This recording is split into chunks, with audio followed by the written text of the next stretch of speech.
So moving on to question number 2.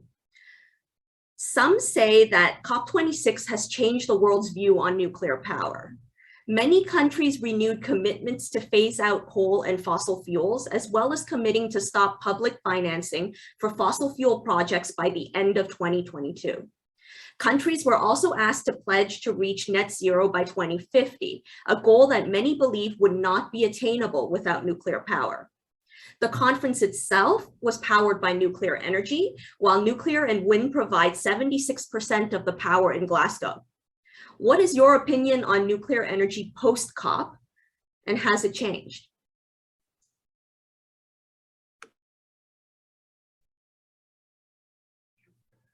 I don't think that much has changed.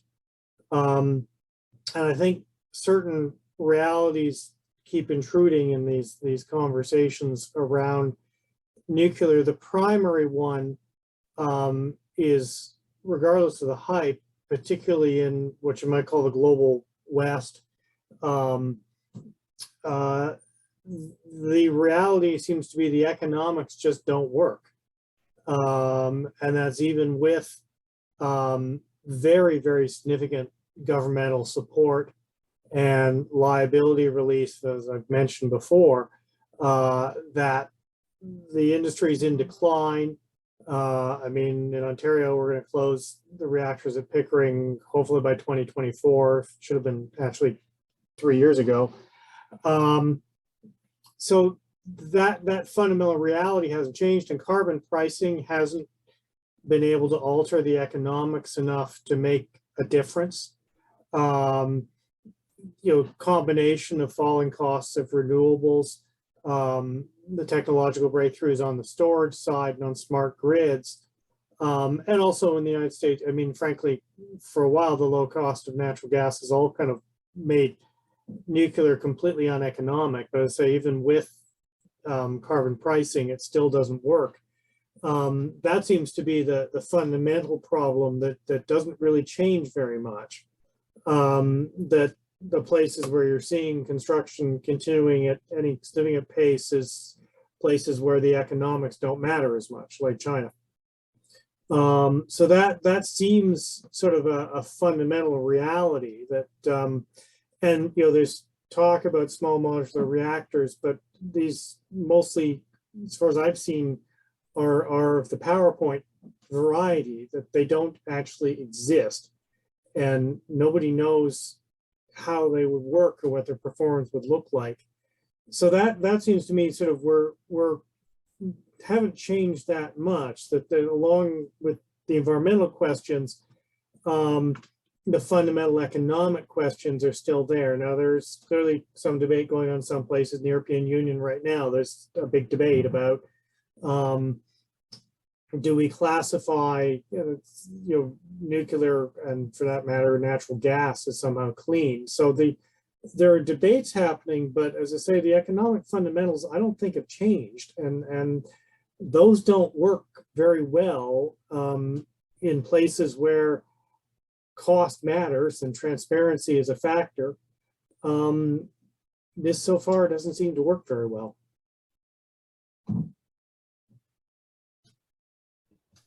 Yeah, I would second a lot of those points. I think what is often left out of the picture is the fact that the nuclear industry was kind of in decline even before there was a much more active daily discussion about environmental questions. So I think in the United States, prior to Chernobyl or to Fukushima, you had the nuclear industry was already going down from, I think, 72 reactors at one point to 56 by 1979. So it doesn't work. It's they're very, very expensive to build. They have to be planned way in advance. Even if they're built in some places, and especially I would say in the US, there is always a big transfer of government money to private corporations that then try to make money off of it. But just to kind of go back to the question itself, I think I would have to agree. I don't think COP did very much on nuclear energy at all. Decisions by countries, like if the question is, did some countries look at the example of Glasgow and make some shift as a result in order to have to address the target levels that they're committing to? I don't see that happening. Decisions by countries like Japan and Germany to give up their nuclear programs, they haven't been reanimated by COP. Germany, which is still in the process, has a big challenge of trying to get out of its use of coal. It doesn't seem to have any interest, at least anymore, to try to meet the EU's target levels, the higher target levels than other places in the world, by turning to nuclear. Other countries are making similar decisions to get out of nuclear, and not necessarily for political reasons, but as was just said, because they're just very expensive to build, very expensive to run.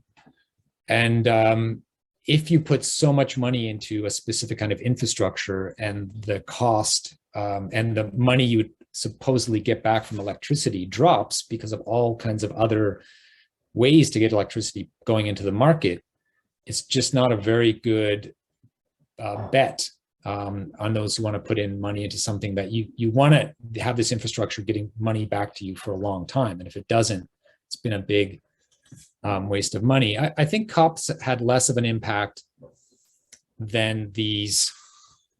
I agree. I don't believe these are really on the horizon, but there is a lot of at least belief in amongst those who have money that small modular reactors will do something different than currently big reactors do. And I have a feeling that this is something that is animating, perhaps, and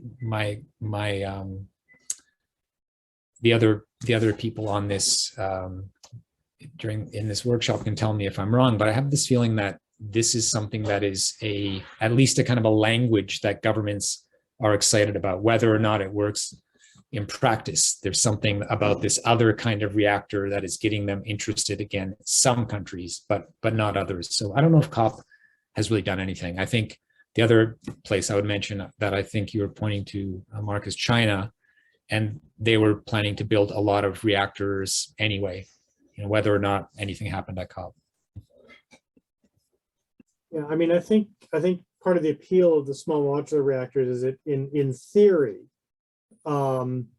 they solve potentially certain problems. The main ones being, the non-scalability of nuclear, that it, as Al Gore once said, only comes in one size, and that's extra large, and has these massive lock-in effects. I mean, effectively, you end up organizing. Ontario's, again, the case study.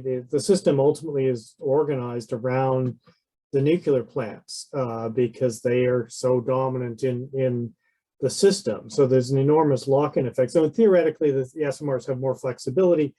In theory, would have planning timelines and construction timelines which are much shorter, because of course, with big plants, you end up, in the last plant we built in Ontario, Darlington, the period between the decision to build the thing and it's actually entering service was almost 25 years, at which point circumstances had changed dramatically.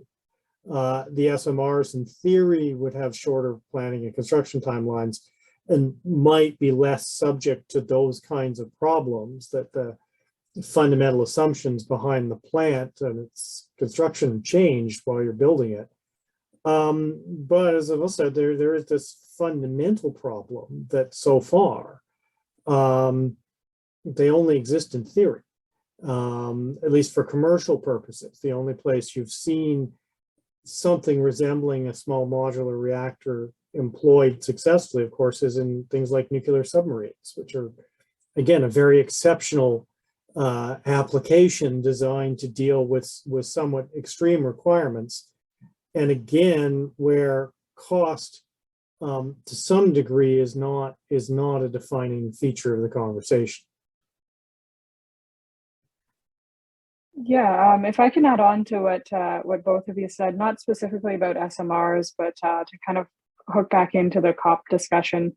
I mean, Personally, as mentioned kind of in the last question, my opinion hasn't changed about nuclear, at least not my personal opinion, because I didn't find there's been, like, on an international scale or, nationally in Canada, there hasn't been good solutions to the storage of the waste. And this kind of loops back into the SMR discussion as well, because any form of nuclear reactor is still going to produce waste at the end of it.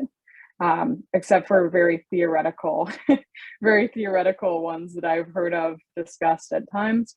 But any one that's functioning right now that I'm aware of has a form of waste that's produced at the end of it.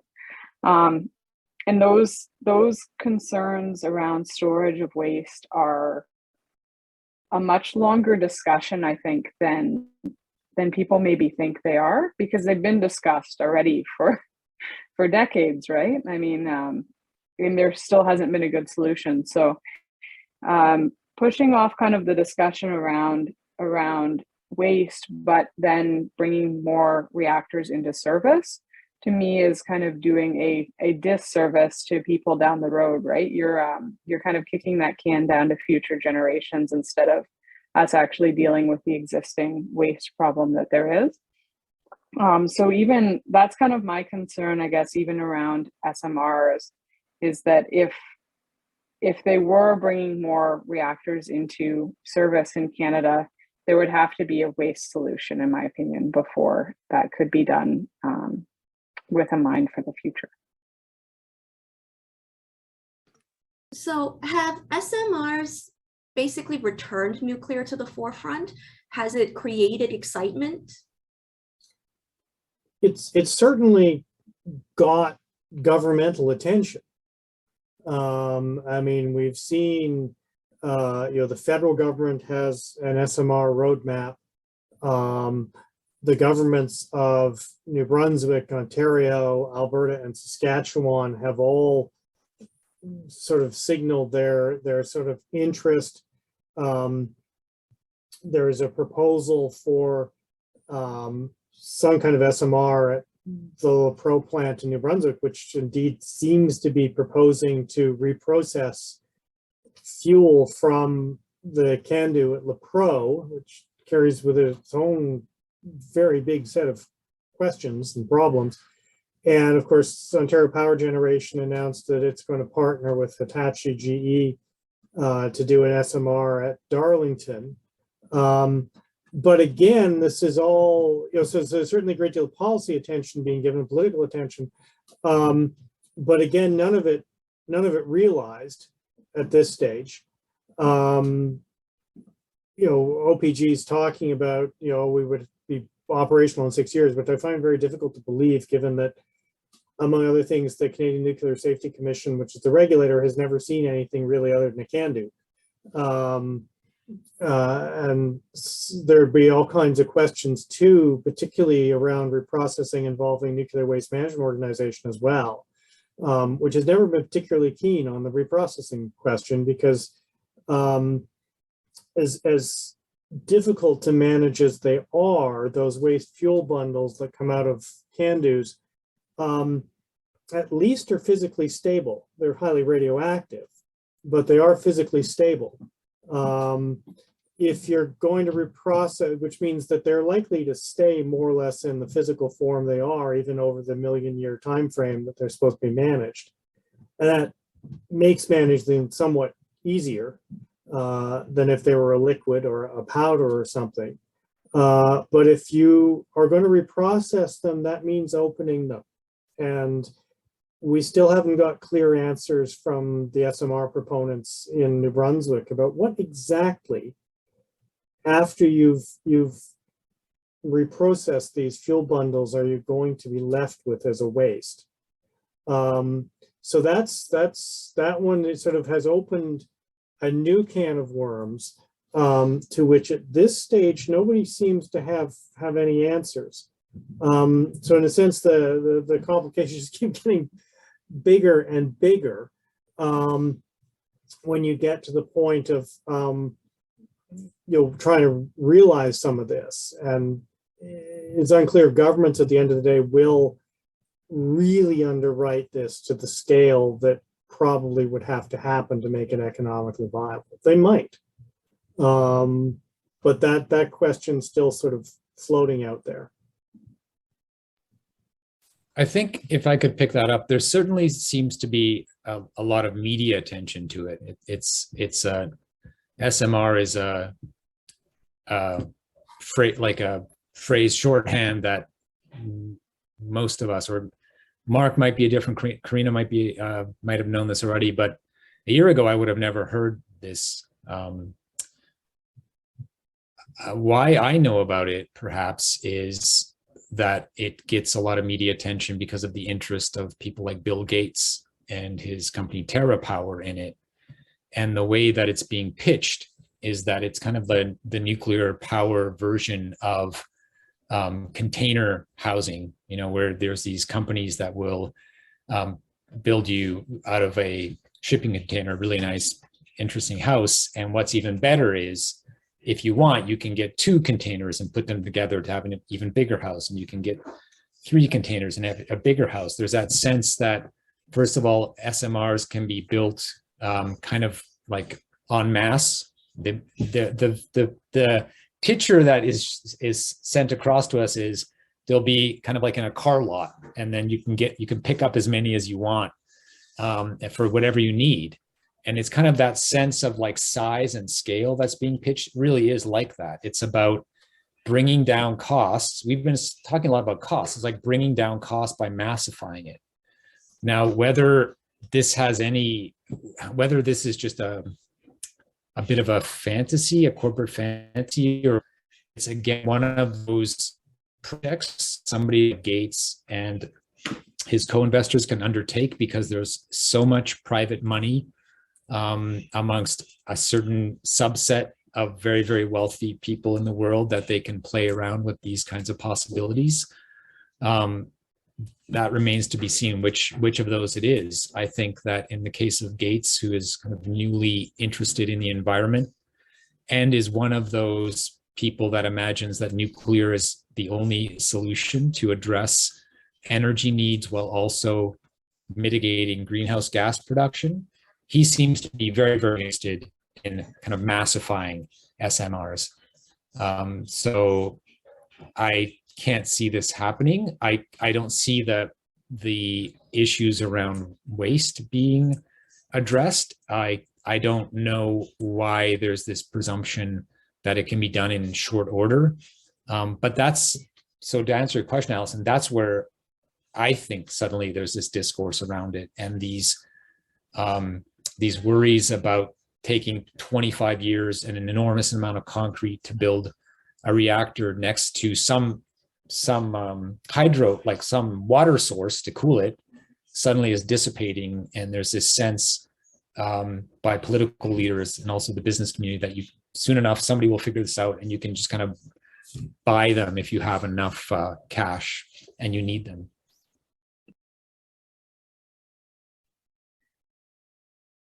Yeah, to add on to what both of you are saying, I think that the excitement around SMRs really has to do, at least from the government side of things, with the fact that nuclear right now, I mean, it can't be turned off, right?